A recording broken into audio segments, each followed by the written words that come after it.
दोस्तों, आज की कहानी एक ऐसी कहानी है जो शायद आपने कभी सुनी नहीं होगी और इंटरनेट में भी इस कहानी का जिक्र आज तक किसी ने भी नहीं किया है। ये एक ऐसी सच्ची घटना है जो आपके दिल को रोने पर मजबूर भी कर सकता है। वीडियो को एंड तक जरूर से देखिएगा क्योंकि वीडियो के एंड में आपके जहन में बस एक ही सवाल होगा कि ऐसा भी हो सकता है। मुंबई के दादर में रहने वाला ध्रुव अपने 25 साल की उम्र में जिंदगी की हर एक उतार चढ़ाव देख चुका था। ध्रुव पेशे से एक वकील था, इसीलिए रोज नए नए लोगों से मिलना, उनका केस हैंडल करना और सच को छुपाते हुए एक झूठ भरी कहानी पूरी दुनिया के सामने पेश करना, यही ध्रुव का काम था। लेकिन ये सारी बातें उसके दिल को बहुत दुख पहुंचाती थी क्योंकि उसकी इस झूठ से बहुत सारे बेगुनाहों को सज़ा मिल रही होगी। लेकिन ध्रुव करता भी क्या, पूरे घर की जिम्मेदारी उसके सर के ऊपर थी। और कुछ दिन पहले ही ध्रुव ने अपनी बहन की शादी दी थी और हाल ही में ही ध्रुव ने जुहू में एक फ्लैट भी खरीदा था। और फ्लैट खरीदने के लिए ध्रुव ने बैंक से लोन भी लिया था जिसकी किश्तें ध्रुव को हर महीने भरनी पड़ती थी। और ध्रुव की माँ की सेहत भी अच्छी नहीं रहती थी। ध्रुव अपनी माँ से बहुत प्यार करता था क्योंकि बचपन में ही ध्रुव के पिता गुजर गए थे और उसकी माँ ने ही दोनों भाई बहन को संभाला था।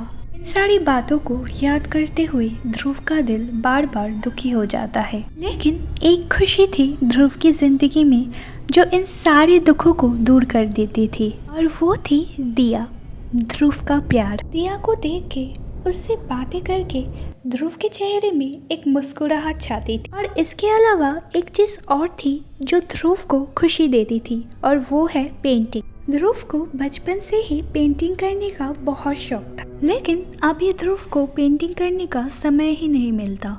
लेकिन फिर भी ध्रुव ने दिया के लिए पेंटिंग बनाना अभी तक जारी रखा क्योंकि दिया को भी पेंटिंग का बहुत शौक था। दिया की खुशी के लिए ध्रुव हर चीज करने को राजी था। दिया के चेहरे की मुस्कुराहट मानो ध्रुव के दिल को सुकून पहुंचाती थी। लेकिन दोनों के इस नजदीकी को लोग अलग नजरिए से देखते थे। लोगों को ध्रुव की हालत पे तरस आता था। लोगों को लगता था कि ध्रुव को मानसिक बीमारी है क्योंकि लोग ध्रुव को अकेले में ही हंसते और बात करते हुए देखते थे। लेकिन ध्रुव तो दिया से मिलता है और दिया से ही तो ध्रुव हर पल बातें करता है। तो फिर लोग ध्रुव के बारे में ऐसा क्यों सोचते थे?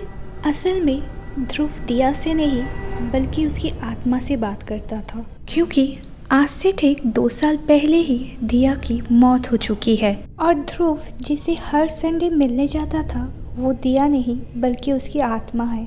और ध्रुव को भी ये सारी बात मालूम थी।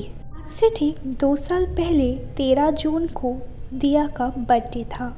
ध्रुव दिया के इस बर्थडे के लिए बहुत समय से इंतज़ार कर रहा था क्योंकि ध्रुव इस दिन दिया को शादी के लिए प्रपोज करने वाला था। लेकिन दिया को ये बात पता नहीं थी। ध्रुव ने साथ में लंच करने का प्लान भी बनाया था, इसीलिए दिया टाइम से स्टेशन भी पहुंच चुकी थी। ध्रुव भी रेडी होके टाइम से स्टेशन के लिए जाने वाला था, लेकिन एंड वक्त पर ट्रैफिक ने धोखा दे दिया। दूसरी तरफ दिया बहुत समय से ध्रुव का स्टेशन में इंतजार कर रही थी। दिया ने बहुत बार ध्रुव को फोन भी किया लेकिन ध्रुव फोन नहीं उठा रहा था। दिया को ध्रुव की बहुत ज्यादा चिंता हो रही थी। दिया टेंशन में आके प्लेटफॉर्म का चक्कर काट रही थी। तभी प्लेटफॉर्म में बढ़ती हुई भीड़ ने दिया को धक्का मारा और दिया सीधा पटरी में जा गिरी। तभी स्टेशन में ट्रेन आया और उस ट्रेन ने दिया को कुचल दिया और वहीं पर दिया की मौत हो गई। ध्रुव बहुत ज़्यादा लेट हो गया और उसे 2 बज गए स्टेशन पहुंचते पहुंचते। ध्रुव स्टेशन पहुंच के ही दिया को फ़ोन कर रहा था, उसे ढूंढ रहा था, लेकिन ध्रुव को दिया कहीं पर भी नहीं मिल रही थी। ध्रुव को लगा दिया उस पर गुस्सा होकर घर चली गई थी, इसीलिए मायूस होकर ध्रुव भी अपने घर चला गया। 1 महीना गुजर चुका था। ध्रुव ने दिया को बहुत बार फ़ोन किया और हर संडे ध्रुव दिया को ढूंढने स्टेशन भी जाता था, लेकिन दिया ध्रुव को कहीं पर नहीं मिल रही थी। दिया के बारे में ध्रुव किसी को पूछ भी नहीं पा रहा था क्योंकि दिया के मम्मी पापा बाहर रहते थे। ध्रुव अंदर ही अंदर टूटने लगा था। अब ध्रुव का किसी चीज में मन भी नहीं लगता था, बल उसे बस दिया का ही फिक्र सताता था। लेकिन ध्रुव ने हार नहीं मानी।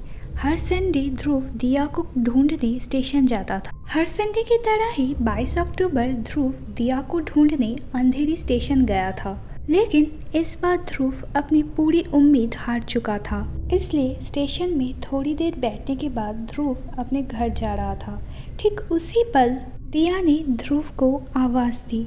ध्रुव ने पीछे मुड़कर देखा तो उसके ठीक सामने दिया खड़ी थी। दिया को देख के मानो ध्रुव के जान में जान आई। ध्रुव ने देरी न करते हुए दिया को कसकर गले लगाया। ध्रुव के मन में तब बहुत सारे सवाल आ रहे थे, लेकिन दिया को देखकर ध्रुव के मन में सारे सवाल मानो गायब हो गए। आसपास के लोग ध्रुव को अजीब नजरों से देखने लगे थे, लेकिन ध्रुव ने उस तरफ नजर नहीं दिया और दिया के साथ पूरा दिन बिताया। रात का आखिरी ट्रेन था, लेकिन ध्रुव दिया को छोड़ के घर जाना नहीं चाहता था। ध्रुव ने दिया से प्रॉमिस किया कि वो अगले संडे अपनी मम्मी से दिया को मिलाएगा। ध्रुव खुशी खुशी ट्रेन से अपने घर जा रहा था और दिया के साथ बिताया हर एक पल याद कर रहा था। ठीक उसी पल बगल वाली सीट से एक लड़का ध्रुव के पास आके बैठा और ध्रुव को अजीब सी नजरों से देखने लगा।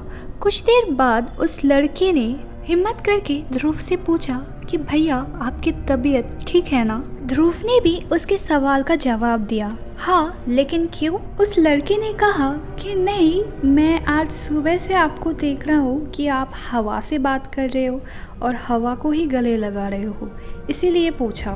ध्रुव ने उस लड़के को कहा, ओ हेलो, तुम अंधे हो क्या? मैं अपनी गर्लफ्रेंड को गले लगा रहा था और उसी से बात कर रहा था। वो लड़का ध्रुव की इस बात को सुनकर कुछ देर चुप था। कुछ देर बाद उस लड़के ने ध्रुव के कंधे पर हाथ रखा और कहा, भैया आपको गलतफहमी हुई है, आपके साथ कोई नहीं था। ध्रुव ने उस लड़के से कहा कि क्या बकवास बात तुम कर रहे हो? मेरे साथ मेरी दिया थी और मैं उसी से बात कर रहा था। उस लड़के ने कहा, दिया? भैया आप उस आत्मा की बात तो नहीं कर रहे हो जिसके बारे में यहाँ से गुजरने वाले पैसेंजर्स कहते हैं? ध्रुव ने उस लड़के की तरफ देखते हुए कहा, क्या आत्मा?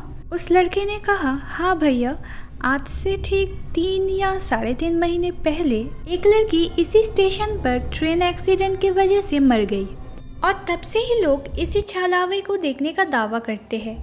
लेकिन वो ऐसा भी कहते हैं ये किसी को नुकसान नहीं पहुंचाती, बस स्टेशन के एक बेंच पे बैठकर रोती है और बस एक ही नाम पुकारती है, ध्रुव। ये सारी बातें सुनकर ध्रुव की पैरों तले जमीन खिसक गई। कुछ देर ध्रुव चुप ही रहा, लेकिन कुछ देर बाद ध्रुव ने उस लड़के से कहा, मेरा नाम ध्रुव है और जिसकी बात तुम कर रहे हो वो मेरी गर्लफ्रेंड दिया है। आज से 3 महीने पहले दिया के साथ मेरी बातचीत बंद हो गई थी और मैं तब से ही उसे ढूंढ रहा हूँ। आज जाकर वो मुझे मिली। इतना कहने के बाद ही ध्रुव रोने लग गया। कुछ देर बाद ध्रुव अपनी सीट छोड़ के दरवाजे की तरफ आकर खड़ा हो गया और बाहर के नज़ारे को देखते हुए कहीं गुम हो गया। कुछ देर बाद ध्रुव धीरे धीरे दरवाजे के नजदीक जाने लगा। ध्रुव ट्रेन से कूदने ही वाला था, लेकिन उस लड़के ने ध्रुव को पकड़ लिया और ध्रुव भी उस लड़के को पकड़कर दिया दिया कह के रोने लग गया। उस लड़के ने ध्रुव को दिलासा दिया और उसे शांत करवाया। ध्रुव आज तक दिया की मौत को भुला नहीं पाया। ध्रुव दिया की मौत के लिए खुद को दोषी मानता था, लेकिन आज तक ध्रुव दिया से मिलने हर संडे जाता है। लेकिन सच में ध्रुव को दिया दिखाई देती है या फिर उसके मन का ये कोई वहम है? लेकिन अंधेरी स्टेशन में उस छलावे को देखने का दावा हर लोग करते हैं।